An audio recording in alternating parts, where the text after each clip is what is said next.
طب ايه هفضل ناجفه كده طول عمري مش هحب ولا اتحب؟ طب ما كل اصحابي بيحبوا، اشمعنى انا يعني على راسي ليش انا ولا ايه؟ انا خلاص من النهارده احب واتحب، والبنت اللي هناك دي انا بحبها وهي بتحبني، واحنا كده كده هنتجوز ومفيش سبب اكتر من كده، وده مش حرام. تعال اقول لك الدليل. مش المشاعر دي ربنا خلقها فينا، واحنا لما قلبنا بيدق دمتك دمتك دمتك ويقع كده مش بيبقى غصب عننا؟ ايوه، يبقى حرام ولا مش حرام؟ مش حرام. ايوه كده فوق معايا. حتى كنت سالت واحد اسمه طارق العبد، قلت له الحب حرام؟ قال لي لا طبعا الحب مش حرام، وحد يقدر يقول كده؟ قلت له بس انت كده جيت لي من السما يا راجل، انا كنت بدور على ميزو زيك من زمان، انا بحب البنت اللي هناك دي وهي بتحبني، كلامنا مع بعض كده مش حرام، لان الحب مش حرام زي ما بتقول، صح ولا ايه؟ قال لي بص انت تسمع الحلقه دي وتعمل سبسكرايب ولايك وشير على اليوتيوب وزيهم على الفيسبوك، وتبعت الحلقه لكل اصحابك، وبعدها هقول لك كل حاجه انت عاوزها. قلت له حاضر من عيوني، هبلغهم واجيلك، اللهم اني قد بلغت اللهم فاشهد.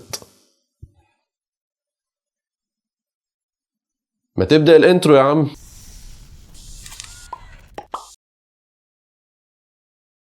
كتير مننا عدوا السؤال ده ومتحير فيه. انا معجب ببنت وبنحب بعض وان شاء الله ناويين نتخطب ونتجوز ونعيش في تبات ونبات ونجيب صبيان وبنات، وفي الناحيه التانيه برضه معجبه بشاب وناويين يتجوزوا وبرضه يعيشوا في تبات ونبات ويجيبوا نفس الصبيان والبنات. المفروض نعمل ايه في الحاله دي؟ طبعا الحب مش حرام، ومحدش يقدر يقول الحب حرام. محدش يقفل الحلقه هنا ويجي طاير ويقول بس انا كده خدت اللي انا عاوزه وهوبا واكلم دي ودي، الشرع محلل 4 يابا انا كلهم هتجوزهم. لا يا عم اصبر، فاضل شويه تفاصيل، المهم جاي اهو. المهم بقى هنحكي الموضوع في قصه بسيطه. عندنا الشاب الف والبنت ب، ما قلتش اسماء اهو علشان ما حدش يجي لي بعد الفيديو يقول لي انت جايب اسمي في الفيديو ليه. الشاب الف بيحب البنت ب وعاوز يتجوزها، حلو لحد هنا ما حدش قال اي حاجه حرام ولا حبك ده حرام، لان زي ما قال الشخص اللي قبل الانترو ده ان مشاعرنا وعواطفنا دي حاجه ما حدش يقدر يتحكم فيها، وان دي حاجه من عند ربنا عز وجل، والحب ده عامل زي سهم ممكن يجي في قلبك في لحظه انت ما تتوقعهاش. المهم الشاب ده قدامه اكتر من طريق. الطريق الاول يجي رايح لها على الفيس ولا الواتس ولا في اي مكان ويقول لها ازيك يا بيه، من اول ما شفتك وانا قلبي مش بيدق 3 دقات، ده بيدق 30 300 دقه وزود يا باشمهندس ما تقلقش. هنا بقى اول الطريق الغلط. هل في سبب ولا دافع شرعي من الدوافع اللي قلناها قبل كده يخليكم تتكلموا؟ لا طبعا. ولو ما تعرفش ايه الاوقات اللي ممكن يبقى فيه تواصل بين الولد والبنت والاوقات اللي ما فيش تواصل تماما، هتلاقوا لينك الحلقه في وصف الفيديو على اليوتيوب. المهم ما فيش سبب، يبقى انت كده ماشي في الحرام، وكمان كنت سبب في فتنه شخص انه يقع في حاجه كان ممكن ما يعملهاش اساسا. حتى كان من دعاء الصالحين ربنا لا تجعلنا فتنة للذين آمنوا. ده كان الطريق الأول للشاب ألف، وعلى فكرة الكلام اللي بنقوله للشباب بينطبق برضو على البنات. الطريق التاني خلاص يا عم مش هنتكلم، بس كل فترة هنطمن على بعض، كل أسبوع كده ولا أسبوعين هنشوفوا بعض عاملين إيه ولسه باقيين على بعض ولا لأ، والكلام ده كله يعني أنتوا عارفينه، ودينا بنجدد الحب والمودة وصباح الفل. يعني برضو ما ينفعش، أنت كده ما فرقتش عن الطريق الأولاني أي حاجة، ما أنتوا لسه برضو بتتكلموا أهو. الطريق التالت خلاص قفلتها يا أخويا؟ ماشي، هي رسالة واحدة في الشهر، يلا يا عم علشان الحبايب اهو قطعنا خالص، يا دوبك كل فين وفين. يعني انت بتفاصل يا ابني ولا ايه؟ هو ربنا قال ان اي علاقة بين الولد والبنت في حالة غير الجواز والحالات اللي احنا قلنا عليها قبل كده حرام، يعني ولا شهر ولا كل سنة حتى ولا كل فين وفين. الطريق الرابع، وانا شخصيا بحس ان صاحبه بيكون مبتكر كده وعنده فكر، يقول لك ايه بقى انت فظيع الصراحة وبتقفلها عليها خلاص. ماشي يا عم انت عاوزني ادخل من البيت، هدخل من البيت، انا هروح لابوها وامها واقول لهم انا هعلق بنتكم معايا لحد ما ربنا يفرجها ونتجوز ان شاء الله، ووافقوا وهي موافقه وبابي ومامي موافقين، خلاص اهو دخلت من البيت والدنيا كلها عارفه والدنيا جميله ولطيفه خالص اهي، يعني مش بنعمل حاجه من وراهم ولا حاجه غلط. برضه ما ينفعش. ليه بقى؟ هل موافقه الاب والام تلغي حرمانيه الحاجه دي؟ يعني مثلا انا مش عاوز اصلي ولا اصوم النهارده، فرحت للحاج بابا معلش الجو برد النهارده فمكسل اتوضا، ممكن ما اصليش النهارده؟ ما تصليش يا حبيبي، كده خلاص ترك الصلاه ما بقاش حرام خلاص؟ يا صلاه النبي ده انت عبقري يا ابني. لا طبعا انت كده بتنتهك حرمات الله عز وجل. ما تفرقش بقى الاب والام عارفين ولا مش عارفين، دي حاجه بينك وبين ربنا عز وجل، هي الحاجه حرام مش هتتغير ولا هتتفصل على مقاسك، يعني اعقلوا الكلمه شويه. فالطريق الوحيد ايه؟ الطريق الخامس، اتجدعن كده واشد حيلي واجي داخل البيت من بابه، عمي انا طالب ايد بنتك في الحلال، ولا حتى اسالها انت مربوطه ولا مش مربوطه ولا الكلام ده كله، يعني ادخل من البيت حصل القبول كان بها، ما حصلش خلاص قدر الله ما شاء فعل، وكل شيء اسمه نصيب، ومفيش اي طرق جانبيه هنمشي فيها. طب انا دلوقتي مش جاهز، انا مثلا لسه سن صغير، العقل لسه ما وصلش لمرحله النضج الكافيه اللي اختار فيها زوجه بالمعايير اللي ينفع تبقى معايير اختيار زوجه، مش مجرد ان حسيت بثلاث اربع دقات مع فلانه يبقى هي اتخلقت علشاني وانا اتخلقت عشانها واحنا مخلوقين لبعض اساسا. لا طبعا، الحب والجواز مفهوم اوسع من كده بكتير. فسواء السن لسه صغير او انا مش جاهز، ايه اللي المفروض اعمله؟ انا مقدر الحب اللي عندك وعارف انك بتحب بصدق وعاوز الحاجه دي في الحلال، لكن تعقيدات الجواز والنيش ومش عارف ايه والكلام ده كله واقف عقبه في طريقك. مش هقول لك انسى الحب ده وكلام فارغ والحاجات دي كلها، هقول لك خليه جواك مفيش مشكله، بس ما تدخلش لاي طريق غير الطريق الخامس. يعني الفتره دي كلها هتبقى فتره صبر. انا وقعت في الموضوع ده، بكلم واحده في جواز، انا وانتي معجبه بواحد وبرضه في جواز ومش عارف ايه، وعرفتوا الحكايه والروايه بعد ما وقعتوا في الموضوع ده. فالموضوع لسه في ايديكم، اقفلوا الموضوع ده خالص، ولما تيجي الفرصه اتقدم. طب يا عم انا مش هقدر اعيش من غيرها، مش قادر اسيبها. لا تقدر يا حبيبي، ربنا عز وجل بيقول لا يكلف الله نفسا الا وسعها. فالموضوع في ايدك والموضوع في ايدك، ومحدش قال ان الموضوع سهل، بس انت نزلت في بركه بنفسك فلازم تصبر. ما تخلوش الشيطان يسيطر عليك وخلاص مش هنقدر، خلاص مش هنقدر نسيب بعض والموضوع فاضل له تكه وهي بس خلاص هنتجوز اهو. ايوه ماشي، يعني بعد ما تتجوزوا هل الجواز هيلغي اللي قبله؟ لا طبعا، فتره طويله خدت فيها ذنوب محتاجه توبه. وغير ان الموضوعات دي في احيان كتيره مش بتكمل، فحتى اللي بيكمل منها جزء كبير بيبوء بالفشل، ودي خلاصه تجارب وحاجات حصلت لناس كتير قبلنا. فليه يا ابني تطلب الحاجه في طريق ما يرضيش ربنا؟ ما عند الله لا ينال الا بطاعته، ومستحيل ربنا يبارك في علاقه اصلها حرام. وبعدين الرسول صلى الله عليه وسلم بيقول يا معشر الشباب من استطاع منكم الباءة فليتزوج. تقدر يبقى تقدم على طول، اللي ما يقدرش ومن لم يستطع فعليه بالصوم فإنه له وجاء، فاصبر واتقل